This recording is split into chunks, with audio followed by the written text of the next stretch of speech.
নির্বাচনী ব্যবস্থার বাইরে আমরা যদি পৃথিবীর দিকে তাকাই, পৃথিবীর প্রায় শতাধিক দেশে সংখ্যানুপাতিক নির্বাচন চলছে। পৃথিবীর মাত্র ৫৫টি দেশে বাংলাদেশে যে নির্বাচনী পদ্ধতি সেটাকে অনুসরণ করা হয়, আর এর অধিকাংশই হলো কমনওয়েলথভুক্ত, অর্থাৎ যারা ব্রিটিশ কলোনি ছিল তারা এটা অনুসরণ করে থাকে।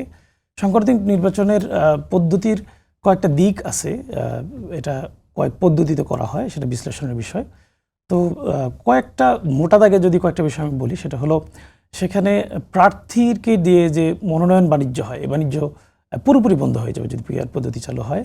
দ্বিতীয় হলো প্রার্থী নির্বাচনী খরচ কমবে, সেই কারণে প্রার্থী নির্বাচনী খরচ যেহেতু কমবে, চাঁদাবাজি এবং নির্বাচনকালীন কালো টাকার যে প্রভাব, এটা খুব স্বাভাবিকভাবে তখন কমতে থাকবে। এবং গণতান্ত্রিক প্রক্রিয়ায় অংশগ্রহণ, সব দলের অংশগ্রহণের সুযোগটা বাড়বে। যেমন আপনি ধরুন, যারা অংশগ্রহণ করবে সকল দলই, এমন অনেক দল আছে যারা সারা দেশ মিলে বাংলাদেশের 1% ভোটের মালিক, কিন্তু গত 30 বছর যাবত রাজনীতি করছে, তাদের সংসদে যাওয়ার সুযোগ হয়নি। যদি এমন হয় পিআর পদ্ধতিতে নির্বাচন হয়, এই 1%-এর মালিক তারা সংসদে যাওয়ার সুযোগ পাচ্ছে।